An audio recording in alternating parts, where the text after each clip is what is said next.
Buenas tardes. Luego de haber conquistado los Estados Unidos con su formación Mark I y triunfar en el Reino Unido con la encarnación Mark II, ahora en lo alto viene lo difícil. Hay que mantener esa carreta rodando.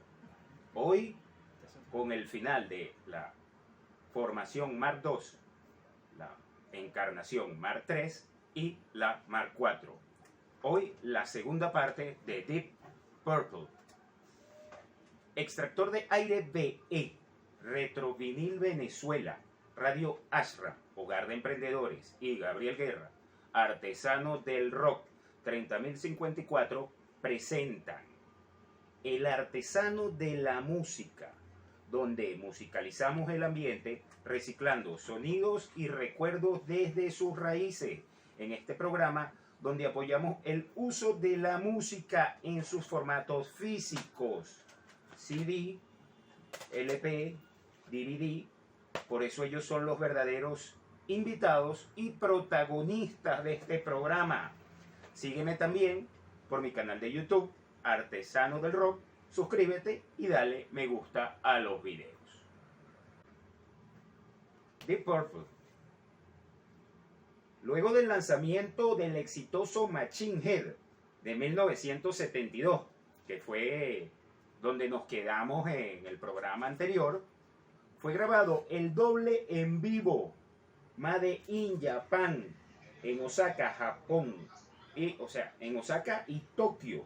Esto fue para contrarrestar los lanzamientos piratas que se estaban rodando por ahí. El más famoso de ellos, el H-Bomb de 1970.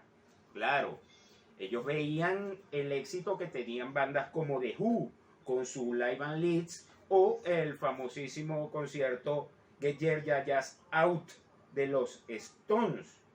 Entonces, con el ingeniero Martin Birch, que era el que los acompañaba en su disco en Machine Head, por lo menos, se aventuraron con versiones alargadas, con solos de guitarra, solos de batería y mucha improvisación en escena. Ellos hubieran esperado usar equipos de más alta gama, pero bueno, la cuestión salió bueno al punto de que la grabación no requirió ninguna sobregrabación añadida para la mezcla final del disco. Durante el show, Ritchie Blackmore rompió su guitarra y la lanzó al público, siendo testigos de cómo era recogida por el personal de seguridad en vez de los fanáticos. O sea, eso es para cómo es la gente en Japón, pues, en los conciertos. Es distinto aquí a los conciertos de aquí.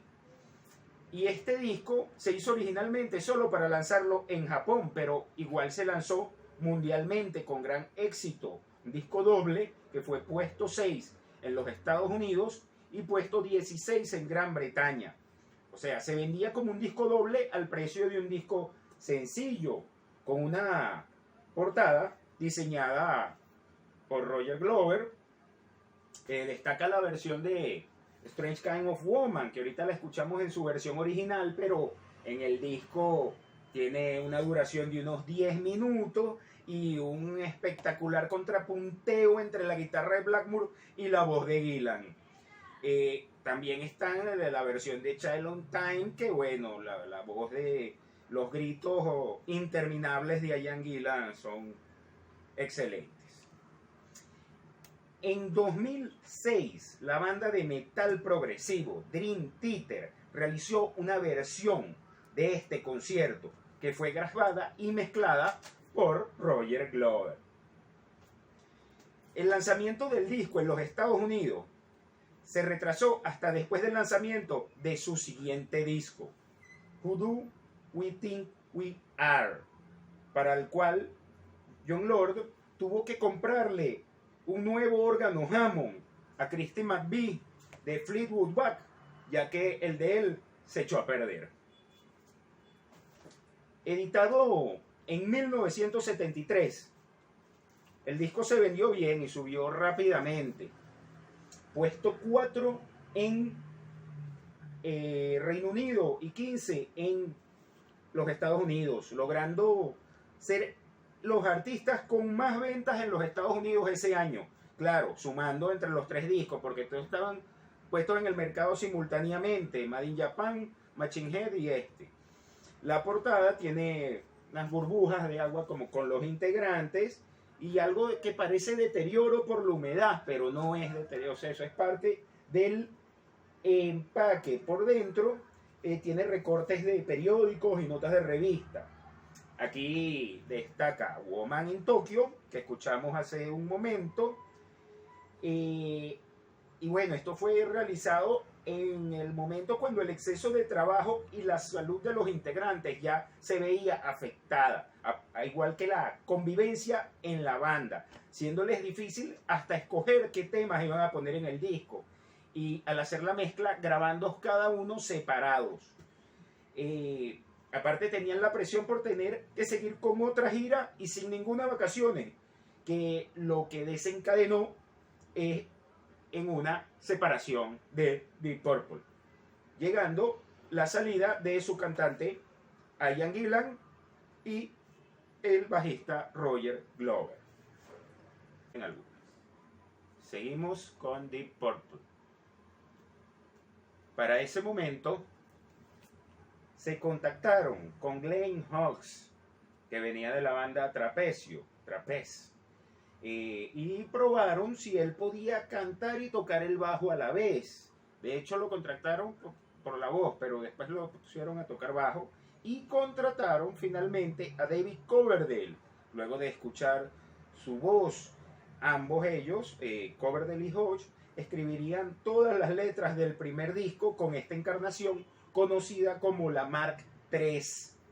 El disco fue Burn de 1974, con una inyección de soul y funk en su sonido de hard rock, logrando un alto puesto 3 en Reino Unido y 9 en los Estados Unidos.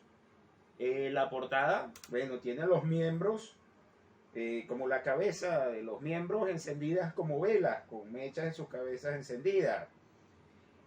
Durante su presentación como cabeza de cartel junto a Emerson Lake and Palmer en el California Jam de Ontario, transmitido por la cadena ABC, donde también tocó Black Sabbath e Eagles. Blackmore encendió fuego a los amplificadores e hizo estallar el escenario. Ese año, Jon Lord editaría otro disco fuera del proyecto Deep Purple, donde se fusionaría el rock con lo sinfónico, Windows, que contiene Continuo on Bach, un posible final a El arte de la fuga, una obra inacabada de Johann Sebastian Bach, con la orquesta de Múnich, dirigida por Eberhard Schoener, con la colaboración de sus compañeros Coverdale y Hughes. O sea, este es un disco que está al estilo de su anterior disco, Concerto for Group and Orchestra. Luego viene Stonebringer, del mismo año 1974. La imagen de la portada se inspiró en una fotografía de un tornado tomada en 1927 por Lucille Hamburg. El nombre viene de una espada de las novelas del escritor inglés Michael Murrock. Y bueno, al comienzo de la canción esta de título, Stonebringer, se escucha a Coverdale pronunciar en los fondos algo inentendible. Esto resulta ser el mismo diálogo inverso de Linda Blair en una escena de la película del Exorcista.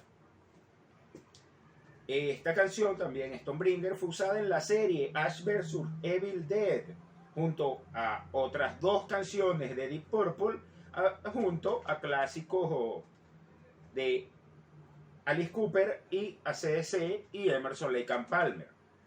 El disco fue puesto 6 en Reino Unido y 20 en los Estados Unidos. En vísperas del festival Sunbury, eso es en Australia, después de amenazar con no presentarse, bueno, la organización buscó a los muchachos de AC/DC. En esa época ni siquiera habían sacado disco como reemplazo, entonces ya los muchachos de AC/DC estaban ahí y Deep Purple llegó y se presentó dispuesto a tocar, enfrascándose en una pelea con los australianos que querían enchufarse a sus equipos. Ritchie Blackmore dejó la banda a finales de ese año, descontento por la dirección musical funky que tomaba la banda, para formar junto a Ronnie James Dio, proveniente de ELF, la banda Rainbow.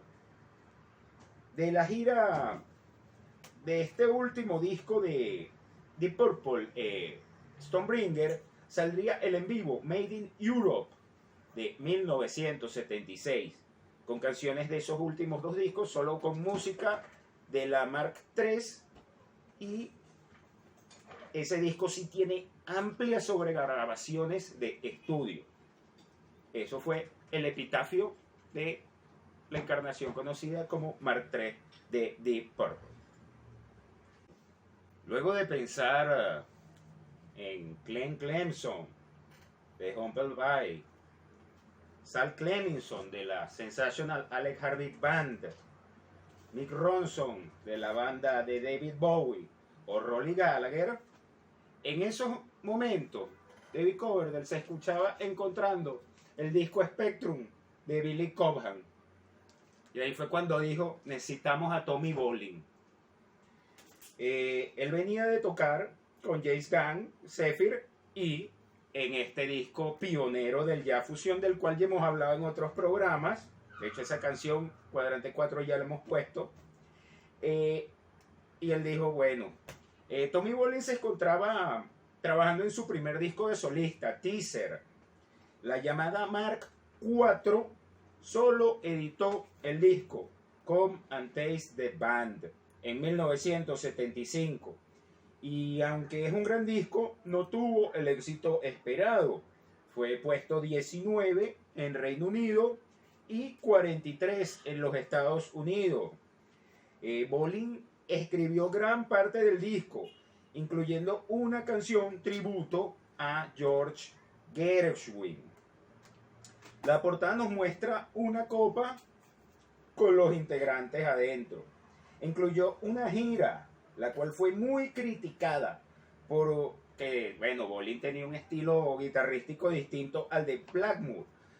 Se decía que, bueno, que no llegaba, que no era tan bueno, pero la verdad es que Bolin estaba inmerso en una fuerte adicción a las drogas y no podía tocar a ese nivel, al punto que un día él se desmayó por 8 horas de un lado de su cuerpo, o sea, apoyado un brazo sobre apoyado antes del toque. Entonces, cuando se despertó para el toque no podía tocar, dejando a Lord tocando los acordes de guitarra con su piano. Luego de la gira, en 1976, Bolin promociona su segundo disco de solista, abriendo para gente como Jeff Beck, Peter Frampton, pero luego de un concierto fue encontrado muerto con un cóctel de hasta 4 sustancias con tan solo 25 años. No le dio tiempo ni llegar al club de los 27. O sea, un precoz. En 1975 se publica el recopilatorio 24 Karat Purple con éxitos de la era Mark II, al igual que Powerhouse de 1977, que este incluye los clásicos de Deep Purple que no fueron originalmente incluidos en el disco Concerto for Group and Orchestra, que de hecho yo les comenté que tenía el CD, les mostré el CD de Concerto for Group and Orchestra donde sí salen las canciones. David Coverdale formó Whitesnake junto a Lord y Peace. Ian Gillan formó su propia banda y pasó por Black Sabbath. Glenn Hodges también pasó por Black Sabbath y grabó sus propios discos, así como también, o sea, Roger Glover pues grabó sus propios discos, ya se lo mostramos hace rato, y Blackmore formó su banda Rainbow. Rod Evans, o sea, el primer cantante de la Mark 1, en 1980, formó una gira con el nombre de Deep Purple, pero fue obligado a pagar una indemnización por el uso del nombre. Finalmente, en 1984, la Mark II se reunió para grabar el disco Perfect Stranger, pero esa ya sería historia para otro programa. De aquí en adelante nos quedarían 12 discos más hasta el Turning to Crime de 2021, un disco de versiones donde se pasean por Cream, Fleetwood Mac, Dylan o Jeff Beck. En 2016 ingresaron al Salón de la Fama del Rock and Roll todos los integrantes de las etapas Mark I, Mark II y 3, menos el bajista Nick Simper.